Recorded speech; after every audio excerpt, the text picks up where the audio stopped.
After losing his wife in a winter accident, veteran Ethan Grayson left everything behind, driving west with only his loyal service dog, Rex, and a silence too heavy to escape. But when a snowstorm forced them to take shelter in an abandoned cabin deep in the Cascades, Rex began to dig beneath the floorboards, growling, then whining, as if guarding something sacred. What Ethan found wasn't gold or bones, but a map marked with a single droplet, and a voice on a forgotten radio whispering through the static. "If you can hear this, protect Haven." He thought he was running from his past, but God was leading him toward a miracle hidden beneath the mountain, a place where faith and nature still breathe. Stay with us till the end to witness what happens when a broken soldier answers a calling from above. And please support our mission by subscribing, sharing, and leaving a comment if you still believe that miracles are real. Winter hung low over the Pittsburgh suburbs, a thin gray veil that made every sound small. Ethan Grayson stood in the hollowed-out living room of a modest ranch house at the end of a cul-de-sac, the kind of place where summers once smelled like cut grass and cinnamon candles. Now it smelled like dust, old tape, and the faint metal breath of a tired furnace. He was 45, broad-shouldered and rangy, a man built by years of load-bearing and long marches. His hair, once dark, had surrendered to iron at the temples. A weak stubble sharpened the square geometry of his jaw. Pale scars crossed his knuckles like maps of old skirmishes. On the floor, a German shepherd lay sphinx-still, head tilted, listening. Rex was 7, sable coat banded in black and bronze, 85 pounds of sinew and attention. A thin seam of scar ran under the fur at his right shoulder, shrapnel years ago, a reminder that he too had served.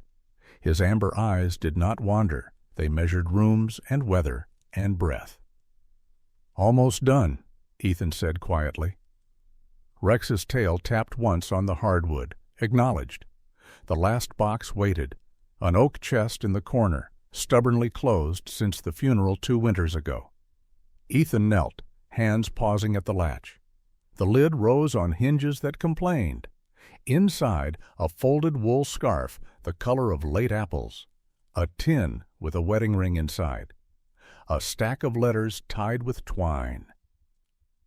On top lay an envelope addressed in the round, steady hand that had lit 1,000 small lights in this house. Elena Grayson. She had been small and strong, a nurse with hair the shade of chestnuts, and a laugh that felt like a window opening. Black ice on a highway before dawn had taken her 2 years back, and sound had never quite returned to the world. He opened the letter dated 3 weeks before that winter morning. "If you ever lose your way, Ethan," it read in careful loops, "go where your father said, the place where the water never sleeps. You'll know it when you hear it." Beneath the letters lay an old topographic map on parchment soft paper, edges worn, creases smoothed by hands that knew trails better than streets. His adoptive father, James Grayson, a park ranger with rope-calloused palms and a quiet faith, had penciled notes across the northern Rockies. One margin read, "Idaho-Montana border, Bitterroot corridor, sub-range leading toward western Cascades." A small droplet symbol sat near a faint ridgeline annotation, "Keep it living." Ethan traced the droplet with his thumb, then the penciled corridor that ran from the high shoulders of Montana down through a string of unnamed springs feeding the west. The line steadied him in a way nothing else had in years. A knock thudded at the door. Sarah Miles, the neighbor 2 houses down, stepped in before he could invite her. She was in her 50s, tall and willow-thin, wearing a charcoal peacoat buttoned to the throat. Short silver hair framed a face that had grown beautiful in defiance of time, high cheekbones, sharp blue eyes, and the dry half-smile of a woman who had negotiated with grief and won a kind of peace. She carried a casserole in a chipped Pyrex. "You'd forget to eat if someone didn't remind you," she said, placing it on the counter. Her voice could be brisk, but its warmth came from somewhere that had been broken and learned how to hold itself together. "So," she said, scanning the naked walls and labeled boxes, "you're actually going." "Late winter's good for empty roads," he said. "Less traffic. Quieter." "Quieter isn't always kinder," she replied. Her gaze fell to the map in his hands. "Your father's?" "Yeah." He folded it carefully. He used to talk about places where the water ran under stone like a pulse. Said some springs don't sleep. Said some weren't just water. Sarah leaned against the doorframe. "You going to the Rockies?" "Eventually. Idaho-Montana line first. Maybe track a corridor of the map marks into the Western Cascades." She studied him, the way his mouth worked around words he didn't quite let out. "You can come back, you know. No one gives medals for staying gone." He almost smiled. "I'll send a postcard." She stepped closer and squeezed his forearm, fingers strong. "Postcards don't count, but I'll take one anyway." For a breath, neither spoke. Rex rose and gently bumped Sarah's knee with his head. She scratched behind his ears, eyes softening. "Keep him honest, would you?" Rex's tail thumped twice. Then she left with a final look that said more than the words she chose. Ethan stood alone in the doorway a moment longer, watching snow feather down in fine, dry flakes. He packed with military neatness, tools in one crate, clothes in another, essentials wound around certainties. The scarf went atop the duffel, the tin with the ring slid into a side pocket. The map, carefully folded to hide the droplet, laid flat inside his jacket, close to the slow drum of his ribs. Dusk fell bluntly. He shut off the lights one by one, and the house exhaled. Outside, the Ford F-150 coughed awake, lights throwing long cones through the snowfall. The heater breathed lukewarm air that smelled faintly of old coffee and motor oil. Rex hopped in, circled once, and settled with his muzzle on the glove compartment. "West," Ethan said, as if checking a compass. The dog's ears ticked forward, confirmed. He drove past the oak that had worn their spring ribbons and the mailbox that still bore a dent from a snowplow the winter before Elena died. He did not look in mirrors long. The house shrank behind him until even the small lit square of the kitchen window became an absence. The highway took him like a slow river. Signs stacked up and fell behind. Zanesville, Columbus, Dayton. Snow turned to sleet, then rain, then a mist that lifted like a curtain.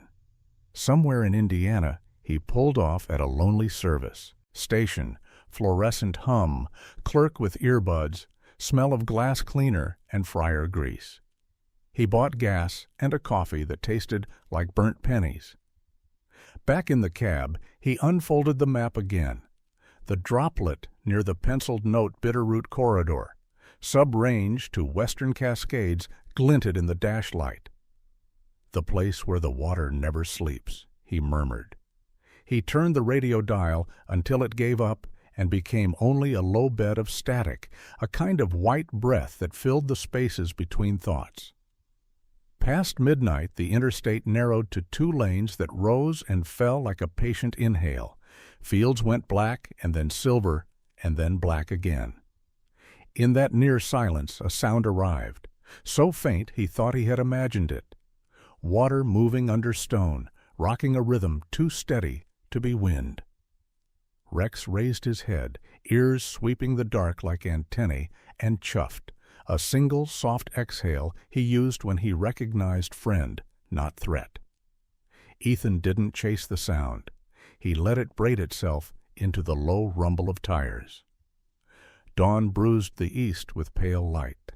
He pulled into a rest area rimmed by leafless maples and slept in the cab for an hour with Rex's warm flank pressed along his thigh.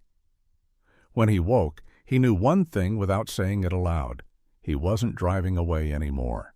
He was driving toward something.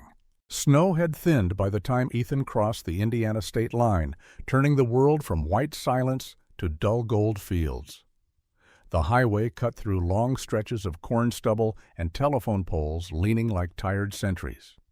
The pickup's wipers made a slow rhythm against the windshield. Rex slept in the passenger seat, head on his paws, his breath fogging the glass in small clouds that vanished as quickly as they formed. It had been 4 days since Pittsburgh. The road had stretched like a scar across the heart of America, past shuttered gas stations, half-collapsed barns, and towns with names that looked borrowed from another century. Somewhere near the Illinois border, the gas light came on, forcing him to exit onto a smaller road lined with bare trees and fields half swallowed by mist. He saw it then, a small roadside diner with a flickering neon sign that read Martha's Place in chipped red letters. The parking lot was empty except for a mud-caked pickup and a snowplow idling nearby. Ethan pulled in, cut the engine, and the world went suddenly quiet, except for the ticking of cooling metal. Inside, the air smelled of bacon grease, coffee, and old wood. A bell above the door jingled as he entered. A jukebox in the corner whispered a country song too slow to remember. Behind the counter stood a woman in her late 60s with silver hair braided down her back. Her face was lined but soft, the kind of face built from kindness and weather. "Morning," she said. Her name tag read Martha. "Coffee and something hot," Ethan replied, voice low from the road. "You got it, hun. Kitchen's slow today. It's just me." He took a booth near the window. Rex lay obediently beneath the table, tail curled tight, eyes half closed but alert. The waitress glanced at him and smiled. "That's a fine-looking shepherd. Service dog?" Ethan nodded. "Used to be." "Good ones never stop working," she said. "Neither do the men who train them." She returned a moment later with a plate of eggs, hash, and a steaming mug. When she set it down, her gaze lingered on the military patch sewn onto his backpack, faded olive cloth, with a ghosted emblem of his old division. "You Army?" "Was," he said simply. "My husband too. 68 to 71. Never stopped waking up at 0500, even 40 years later." She chuckled softly, the sound half nostalgia, half ache. Ethan smiled faintly. "Old habits." "Old ghosts," she corrected gently. He ate slowly, the warmth creeping back into his fingers. Outside, the wind combed across the fields, scattering light snow that danced in small spirals. When he looked up again, Martha was standing by the counter, wiping her hands on a towel, staring at a photograph pinned to the wall behind the register. It was a Polaroid, sun-faded but still vivid, a woman in a ranger's uniform standing beside a fog-covered stream. The patch on her sleeve bore the insignia of the U.S. Forest Service. In the corner of the photo, etched by hand in blue ink, was a tiny droplet symbol, the same one as on his father's map. "Where was that taken?" Ethan asked. Martha turned, surprised that he'd noticed. "That one? Oh, honey, that's older than both of us feel. 1978, maybe. That's Maeve Aldridge, forest ranger out near the Cascades before all them fires and logging stripped half the ridges bare. She used to stop through here when she'd come east for supplies." Ethan's fork paused halfway to his mouth. "Aldridge? Yeah, tall woman, long dark hair, always wore that hat even indoors. Folks said she could read a mountain like a map. My husband adored her, thought she was a legend. They said she found springs that weren't on any chart, claimed some of them could heal things." Ethan's pulse quickened, the words spring and heal echoing in his head. What happened to her? Martha sighed, looking up at the photograph again. Flood back in 1980. Hit that whole valley hard. She never came back. People searched for weeks, but no trace. Locals still say she's out there, keeping watch over some secret spring in the mountains. Ethan leaned closer, studying the Polaroid. The edges were brittle, corners curling with age, but the image was sharp enough.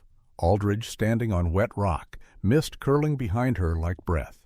And there, just visible near her boot, was the same symbol etched into the rock itself, a droplet, faint but deliberate. "She ever mention what that symbol meant?" Ethan asked. Martha shook her head. "Said it meant life that doesn't stop. Called herself a guardian once. I figured it was ranger talk." Ethan's eyes went to his jacket pocket, where the folded map lay. It felt heavier now. "You mind if I take a photo of that?" Martha hesitated, then nodded. "Long as you tell me why it matters." He lifted his phone, snapped a picture, then said quietly, "My father marked that same symbol on a map before he died. Said it led to water that never sleeps." Martha blinked, then slowly smiled, soft and knowing. "Then maybe you're not lost after all." A few minutes later he paid, leaving more cash than the meal was worth. As she handed him his change, she reached under the counter and pulled out an old envelope, edges yellowed with time. "I found this in a book years ago. Ranger's log. Belonged to Maeve. You take it. Don't know why, but something tells me it's supposed to find its way home." Ethan took the envelope gently. Inside was a single index card, handwritten in careful script. "The mountain breathes beneath the fault line. Keep it living." Below it was a rough sketch, ridge lines, a stream, and that same droplet symbol again, positioned near a handwritten note. "Black Hills Sector, Cascade West Slope."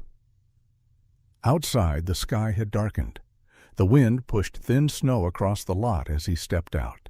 The air smelled of rain and metal. Rex climbed into the truck, and Ethan followed, holding the envelope under the glow of the dashboard light. He placed the card beside his father's map, aligning the inked ridge lines.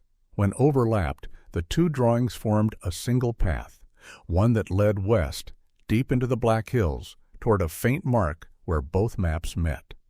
Rex lifted his head, ears pricked. Ethan looked out at the endless road ahead. "You see it too, don't you?" The dog's tail gave one solid thump against the seat. Ethan started the truck.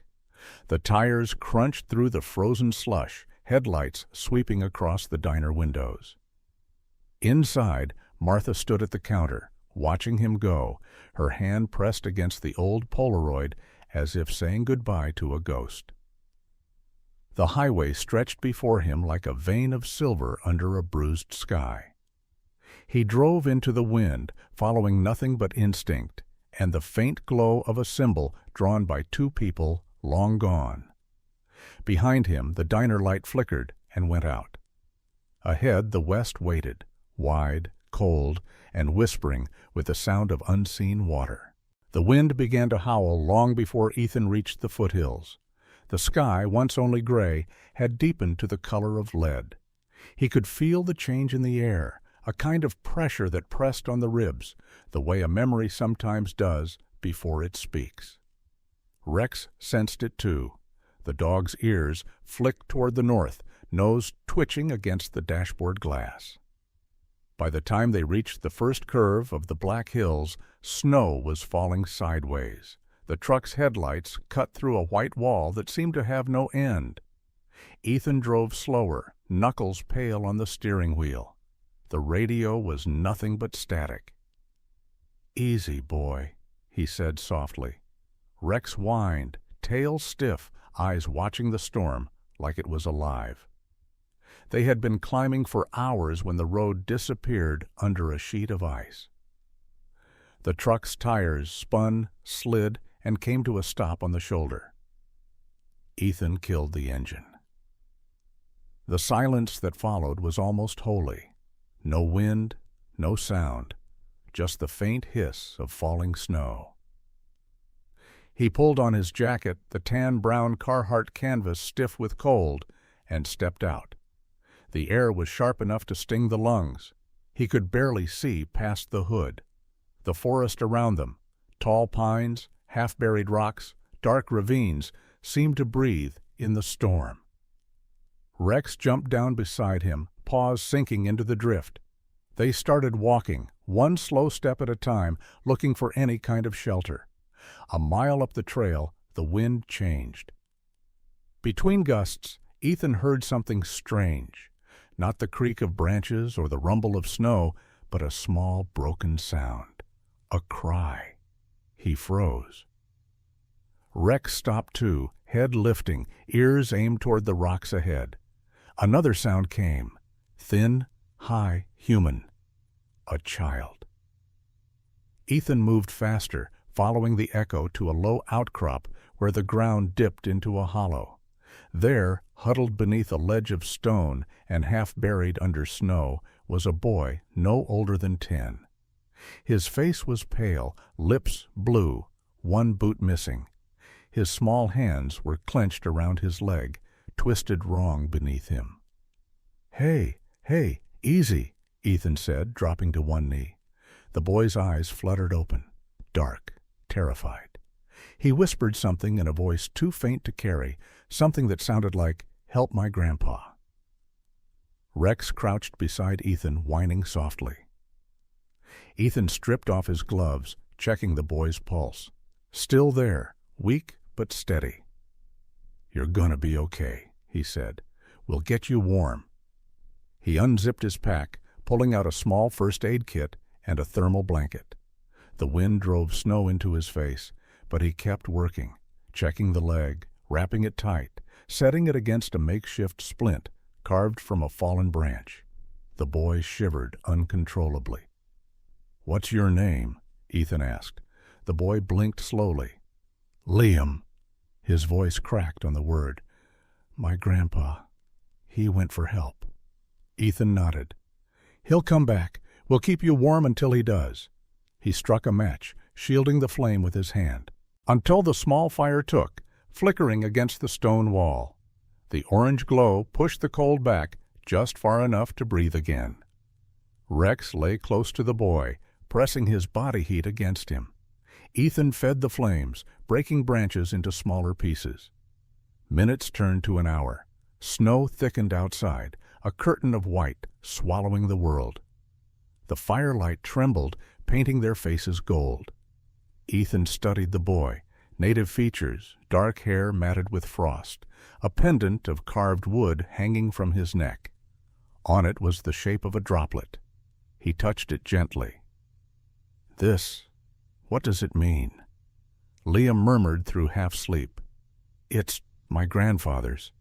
He says it's the heart of the hills, the spring that keeps us alive." Ethan felt his breath catch. The same symbol again, now worn by a child. Coincidence, maybe. But his heart said otherwise. When dawn finally came, the snow eased. The forest was silent, white to the horizon. Ethan stepped outside the small hollow, scanning the ridgeline. Through the drifting flakes, a figure was approaching. An old man wrapped in a buffalo hide coat, walking with a carved stick. He moved slow but steady, his presence cutting through the cold like a prayer. His face was deep-lined, skin bronzed by age and wind.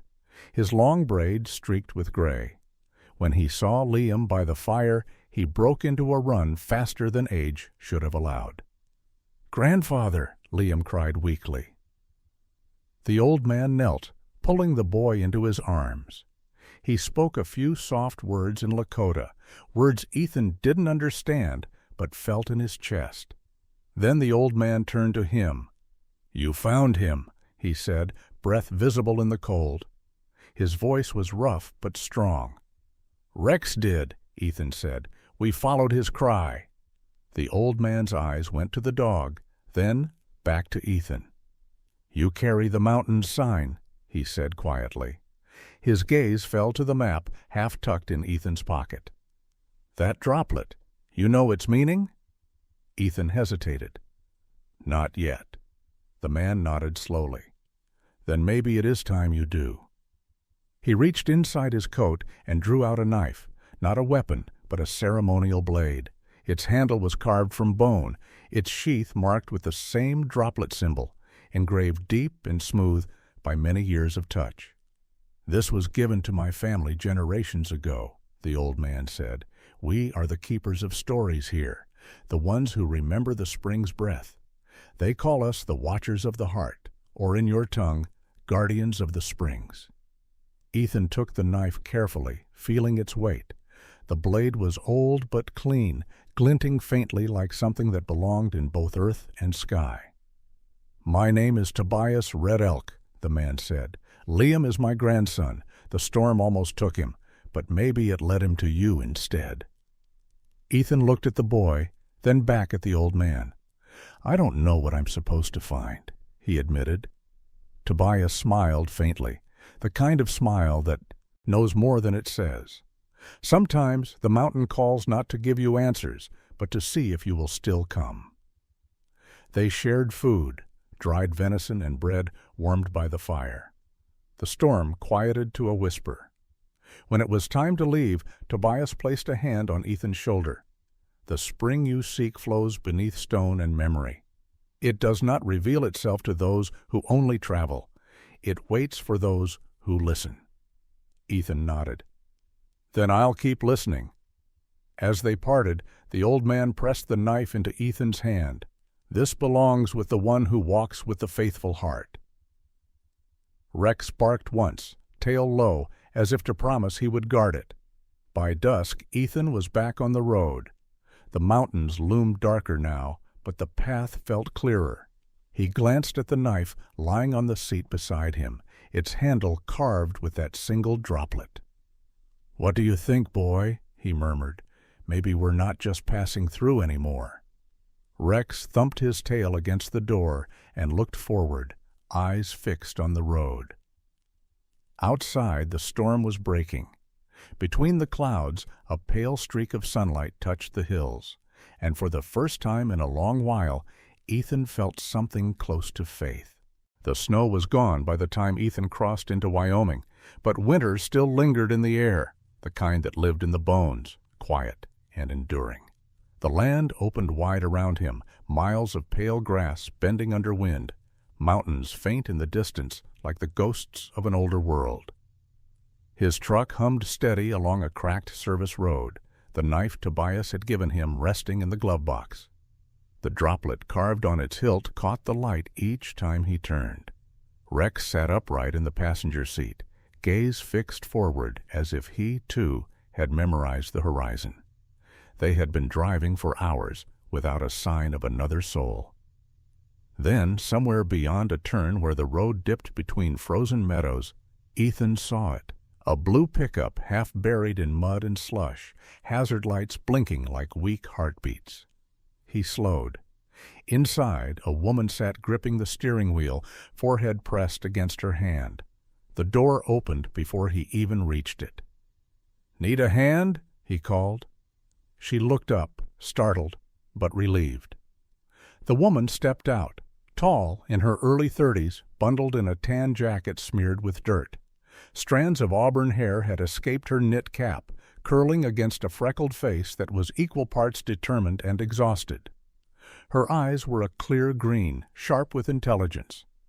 "I was starting to think I'd have to live here," she said, half laughing. "You're a sight for sore eyes." Ethan nodded toward the back wheels. "You're stuck deep. You try rocking it?" "3 times," she said, shaking her head. "It just dug itself further in. Ground soft from last night's melt. I was trying to get closer to a fault line site before sunset. You a geologist?" She smiled faintly. "Guilty. Clara Jensen, U.S. Geological Survey. And you?" "Ethan Grayson, just passing through." "Then you've got lousy timing, Mr. Grayson. Or perfect timing, depending how you look at it." They worked in silence for a few minutes. He looped a tow strap to his truck's hitch while she shoveled mud from beneath her tires. The air smelled of thawing earth and pine. When the wheels finally caught, her truck jerked free with a wet roar and rolled onto firm ground. She threw up her hands, laughing breathlessly. "Thank God for veterans and tow ropes," she said. Ethan gave a small smile. "Guess I've still got some use." Clara wiped her hands on her jacket, then studied him for a moment, the steady calm in his posture, the quiet distance in his eyes. "You're not just passing through," she said. "You've got the look of a man headed somewhere he hasn't admitted to yet." He raised an eyebrow.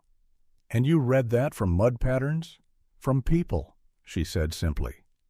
They stood there in the wide silence of Wyoming, the wind tugging at her scarf and carrying the faint hiss of melting snow. "What brings you out here?" Ethan asked. Clara reached into her truck and pulled out a field, tablet wrapped in a weather sleeve. On the screen were colored waveforms, pulsing like heartbeats. "Low-frequency readings," she said. "They're not seismic. They're rhythmic, repeating every 48 hours. I've been tracking them for 2 months, and they all trace back toward the Cascade Range, just west of here." Ethan froze. "Cascade Range?" She nodded. "You know it?" He reached into his coat and unfolded the old topographic map. The droplet symbol near the ridge shimmered faintly in the gray light. "My father marked something there," he said. "Said it was where the water never sleeps." Clara's eyes widened. She took a careful step closer, studying the faded ink. This matches one of my survey grids," she whispered. "That ridge line, see here? That's where we picked up the strongest resonance. I thought it was geothermal, but—" She hesitated. "No seismic pattern looks like that. It's almost organic." Rex gave a low chuff, as if agreeing. "You think it's dangerous?" Ethan asked. "Potentially, Bush," she said. "A mining company, Orion Minerals, is preparing to drill exploratory shafts near that site. If that pulse is what I think it is, a living water system or a geothermal network, one wrong drill could collapse an entire basin. It's ancient rock down there, fragile as glass." Ethan's gaze drifted to the horizon where the mountains were gathering clouds again. "Then someone needs to stop them." Clara crossed her arms, studying him. "You sound awfully sure for someone who doesn't know what he's looking for." He gave a faint, self-deprecating smile. "Maybe I've spent enough time running from ghosts to recognize when something worth protecting calls your name." Her expression softened. "You talk like a man who's lost something." He didn't answer. She didn't push. Instead, she reached down and scratched Rex behind the ears. "And what about you, soldier?" she said with a smile. "You always back your partner up like that?" Rex wagged his tail, leaning into her touch. "Looks like he likes you," Ethan said. "I have good taste," she replied, smiling.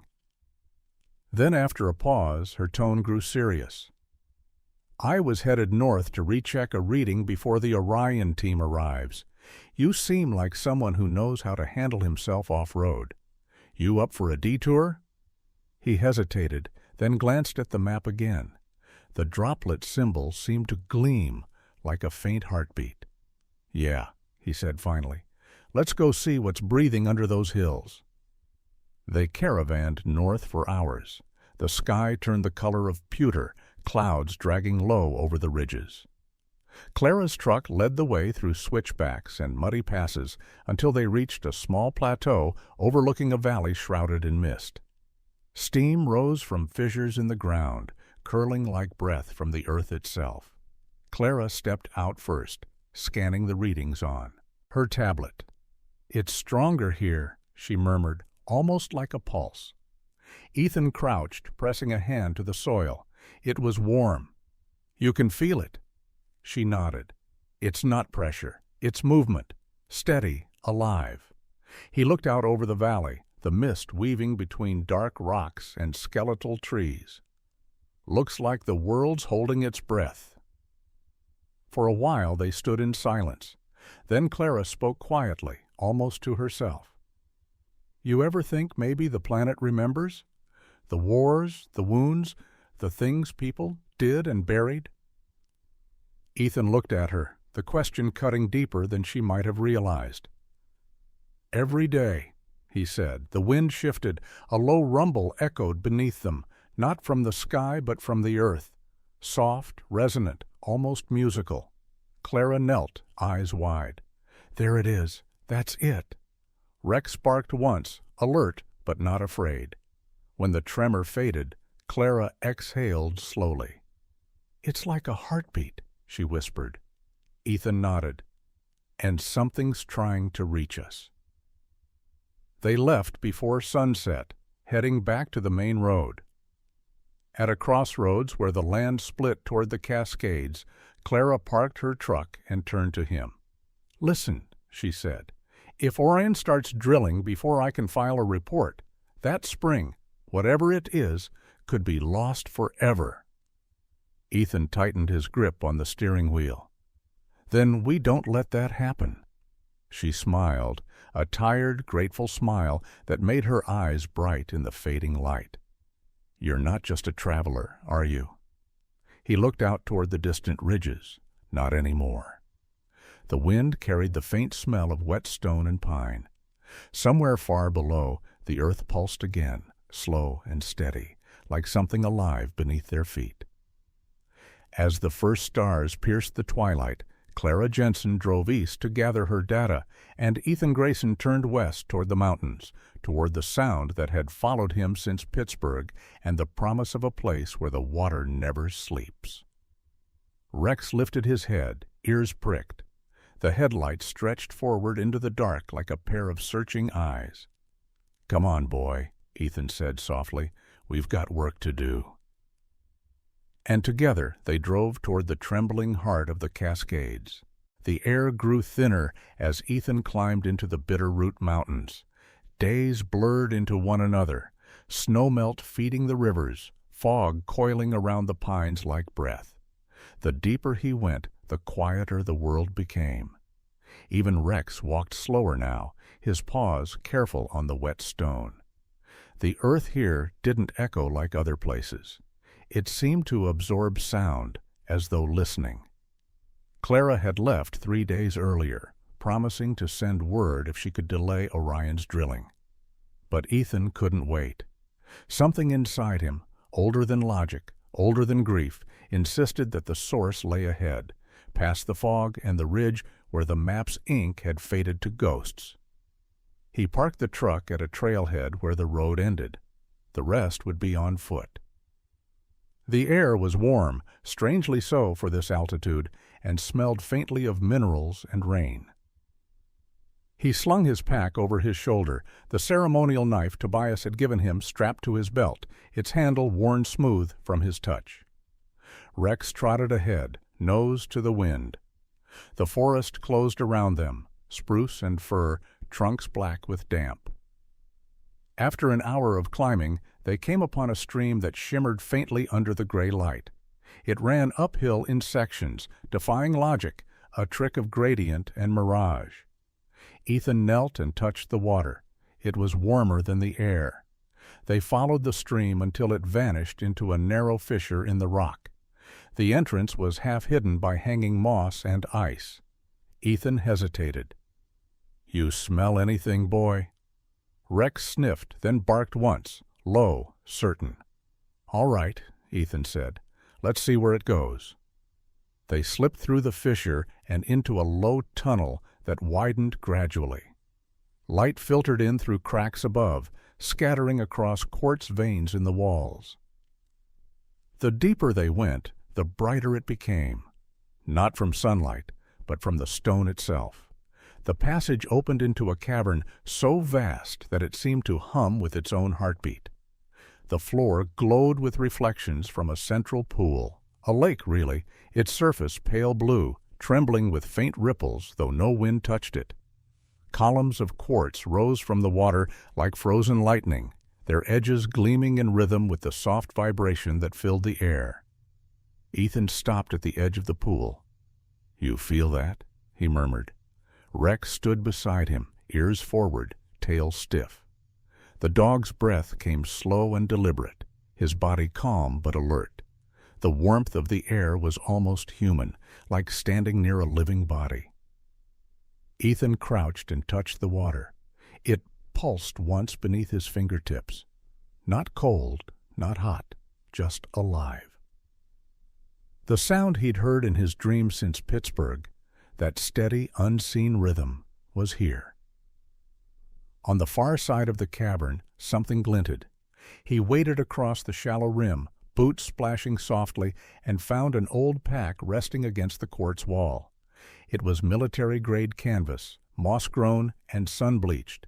Inside lay a corroded radio, the kind used decades ago by forest rangers, its crank handle frozen with rust. A small tag still clung to the strap. M. Aldridge, Forest Service. Ethan froze. "Maeve Aldridge," he whispered. The woman from the Polaroid, standing by the misty spring, the same droplet carved into the stone near her boot. He turned the radio over, brushing dirt from its face. Miraculously, the dial still turned. He wound the crank once, twice. A static hiss filled the chamber. Then, buried in the noise, a faint voice flickered through. "If you can hear this, protect Haven." The words repeated, thin and ghost-like, before fading into silence. Ethan lowered the radio, pulse pounding. The pool rippled as if responding to the sound. "Protect Haven," he murmured. "That's what you meant." Rex stepped closer, sniffing the ground near the old ranger pack. The dog growled softly, not in threat, but in alert. A low rustle echoed from the shadows beyond the water. Shapes moved, several of them, silent as smoke. Wolves. They emerged from the dark edges of the cavern, 6, maybe 7 in total, their fur silver-gray under the glowing quartz. Their eyes reflected the pale light. Not hostile, just aware.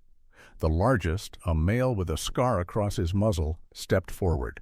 Rex stood tall beside Ethan, hackles raised but unmoving.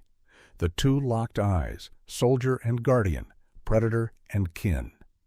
The alpha wolf lifted his head, sniffed the air, then gave a soft woof, low and measured. Ethan didn't move. "Easy," he whispered. The wolf blinked once, then turned, padding slowly back into the dark. One by one, the others followed, vanishing into the tunnels without a sound. When the last tail disappeared, the cavern grew still again. Only the hum of the quartz and the faint heartbeat of the water remained. Ethan let out the breath he'd been holding. "Guardians," he said quietly, still watching. Rex pressed against his leg, his body trembling, not from fear, but from something older, instinctive, like reverence. Ethan knelt by the water again. He washed his hands, then Rex's shoulder, where an old scar had reopened from the climb. The moment the water touched it, the bleeding stopped. The wound closed cleanly, leaving only a faint pink mark. He stared, half in awe, half disbelief. "It heals," he whispered. "The spring heals." The radio crackled once more, just static this time, but beneath it he thought he heard a heartbeat. He looked around the cavern, the quartz shimmering like veins of light under the earth. This was what his father had marked. This was what Maeve Aldridge had found and died protecting. "Haven," he said aloud, the word echoing softly through the stone. Rex barked once, the sound sharp, certain, alive. Ethan sat down beside the glowing pool, staring into its surface. His reflection wavered there. Not the man who had left Pittsburgh, but someone older, steadier, and for the first time in years, at peace. He looked toward the tunnel, where faint daylight glimmered. "We'll protect it," he said quietly. "Whatever it takes." Rex lay beside him, resting his head on his paws. For a long while, man and dog watched the water breathe. The sound of the earth's pulse filled the space between their heartbeats, weaving silence into something sacred. When they finally rose to leave, the radio light flickered once more, a single green glow in the static, as if the mountain itself had heard and understood. Outside, night had fallen. The wind had stopped. The Bitterroot Range stood in perfect stillness, and somewhere deep within, Haven pulsed, alive, waiting, By the time Ethan descended from the Bitterroot Ridge, spring was beginning to creep into the valleys. The snow no longer bit the skin. It melted in sheets, running down the slopes like veins of light. Yet beneath that quiet thaw, the earth felt uneasy, trembling in low pulses that he could sense more than hear, like the slow warning of something waking. Rex padded beside him, nose low, tail still. They followed the logging road until the forest opened into a flat plain where heavy machinery sat half-buried in mud.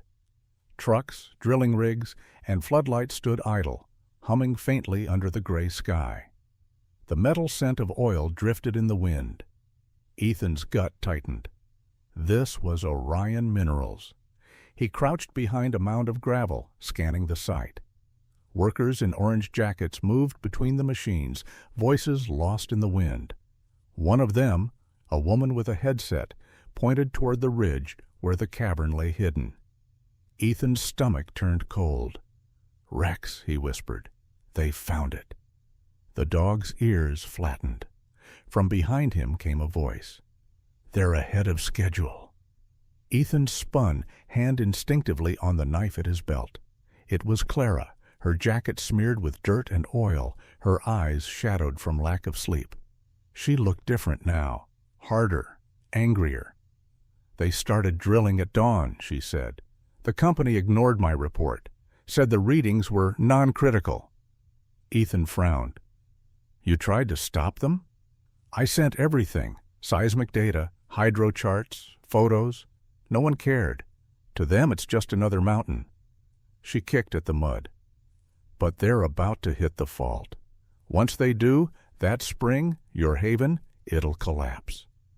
Ethan looked past her at the ridge. "Then we need to get up there." Clara hesitated. "They've got security. If they catch us—" He gave a short, dry smile. "I've been shot at before." They slipped through the trees, moving along the shadow line until the drilling platform came into view.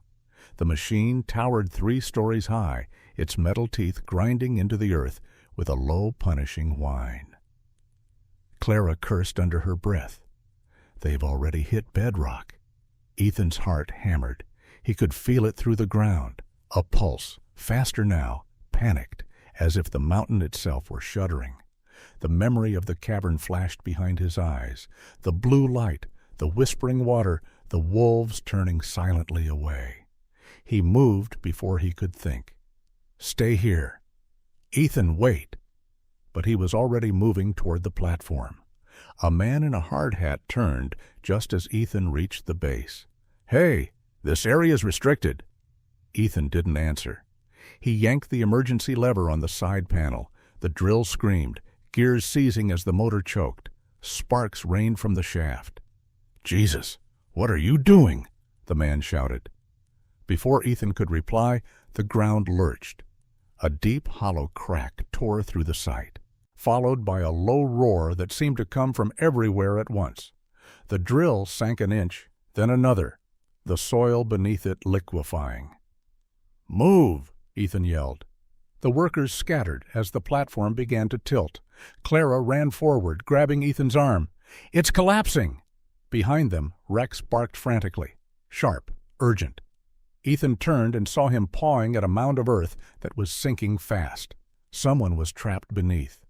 "Clara, help me!" They threw themselves into the mud, digging bare-handed. A gloved hand broke through first. A young woman, one of the technicians, her face streaked with grime and terror. The ground heaved again. "Hold on!" Ethan shouted. He grabbed her under the arms, pulling hard. The suction of the mud fought him, but he didn't let go. Rex growled, teeth clenched on the woman's jacket, tugging too. Then, with a sickening slurp, the earth released her. They fell backward, gasping. The platform behind them buckled and collapsed into the hole, metal screaming against stone. Clara dragged the woman clear. "She's breathing," she said, pressing fingers to her pulse. Ethan looked back toward the ridge. The trembling stopped. A faint, steady hum replaced it. The same resonance he'd felt in the cavern, only calmer now, like the mountain exhaling. They stayed until the last echoes died away. When the emergency crews arrived, the air was thick with steam rising from fissures where warm water had begun to seep through. "Hydro rupture," one of the engineers muttered. "We hit a thermal pocket." Ethan exchanged a look with Clara. They both knew better. By dawn, the story had already spread. Someone had filmed Ethan pulling the technician from the mud. The video made its way online. Ex-soldier saves worker from mountain collapse. And by afternoon, the local authorities had shut Orion's site pending environmental review.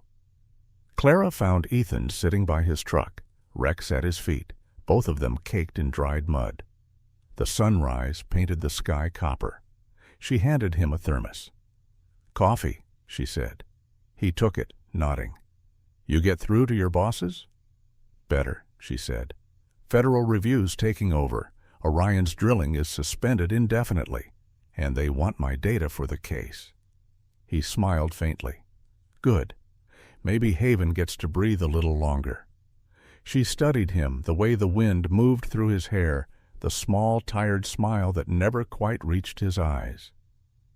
"You could stay," she said softly. "Help me write the report. You'd make a hell of a witness." Ethan looked out at the ridges, the same ones that hid the cavern, the wolves, the spring. "If I stayed, it wouldn't be to write," he said. "I'm no scientist." "Then why?" He hesitated. "Because I've spent years trying to find something that doesn't fade. Maybe I finally have." Clara smiled sadly. "Maybe this time you're not running from ghosts." He turned toward her, a flicker of warmth in his eyes. "No," he said. "I think I'm guarding them." Rex barked softly, as if in agreement. The wind shifted, carrying the scent of fresh water down from the ridge. Clara looked toward it, her eyes bright in the rising light. "It's still flowing," she whispered, "after everything." Ethan watched the horizon. "Then so will we." For a long time, neither of them spoke. The mountain loomed behind them, quiet, patient, alive. Somewhere deep within, Haven pulsed. Not wounded, not broken, only waiting for someone to listen. Spring came quietly to the Cascade Range, the way forgiveness sometimes does. Not in fanfare, but in the slow melting of what was once frozen. The slopes that had groaned under snow now ran wild with green. Streams spilled from every cleft, carrying the scent of pine and stone. The sound of water had become the mountain's pulse again, steady, unbroken. Ethan stood at the edge of a newly built wooden shelter overlooking the valley. It wasn't much, just a cabin of rough-hewn logs and tin roofing, but it was enough. The sign he'd nailed to the post out front read in black paint, "Haven Spring Preserve, Do Not Drill." Rex lay stretched out in a patch of sunlight, muzzle on his paws, eyes half closed but alert to every bird call. The dog had grown leaner these months, his sable fur shining in the light, the faint scar on his shoulder nearly gone. Ethan looked down at his hands, rough, scarred, and stained with work. He had built the shelter with lumber donated by local volunteers and the Lakota families Tobias had sent from the plains. They came not with blueprints, but with stories, stories of water that remembered kindness and wolves that sang to the stars. When he had first arrived, the people had treated him like an outsider. Now they brought bread, tools, and laughter. One of them, Caleb Dunn, a park warden with a beard as red as autumn bark and a laugh loud enough to scare crows, helped him mark trails and post warning signs. "You know," Caleb said one morning, leaning on his shovel, "you don't have to do all this yourself. Folks would help if you'd just ask." Ethan wiped sweat from his brow. "I'm used to quiet work." "Yeah," Caleb chuckled. "You and that dog. You two talk less than a pair of rocks, but somehow everyone listens when you do." Ethan smiled faintly. "Guess the mountain doesn't like noise." Caleb nodded, then turned to look at the ridge. Funny thing, though. Since that collapse, the springs downstream got cleaner. Fish came back. It's like the mountain's breathing easier. Ethan followed his gaze. The thought filled him with something wordless. Not pride exactly, but peace. Maybe it just needed someone to stop digging for once, he said. That evening, as the sun burned low behind the ridge, Clara arrived. Her truck was caked in dust, the windshield cluttered with folders and maps. She stepped out, hair tied back, eyes bright with something between exhaustion and joy. "They approved it," she said, grinning. Federal Environmental Division just classified Haven Spring as a protected watershed. No drilling, no mining, permanent designation. Ethan's smile came slowly but deeply. "You did it." "We did it," she corrected. "Your report about the collapse helped more than you know." He looked toward the ridge where the wolves had stood that night. "It wasn't my report that convinced them, it was what the mountain showed them." Clara tilted her head, watching him. "You really believe that?" He met her gaze. "After everything? Yeah, I do." They walked together to the cabin. She looked around at the modest setup, the wood stove, the log chair, the radio on the table. "So this is where you're staying?" "For now," he said. "Long enough to make sure no one tries again." "Then what?" He smiled faintly. "Then I guess I'll keep listening." She laughed softly, brushing dust from her sleeve. "You sound like one of the locals now. Careful. You'll start growing roots." "Maybe that's not a bad thing," he said. She left before sunset, heading back toward town. As her truck disappeared down the dirt road, Ethan felt a strange calm settle over him. Not the restless stillness of grief, but the quiet of belonging. Night came cold and clear. He sat by the stove, the small fire flickering against the walls. Rex lay nearby, snoring softly, paws twitching in dreams. On the table beside him sat the old radio from Maeve Aldridge's pack. He'd cleaned it, replaced its cracked glass, even fixed the crank.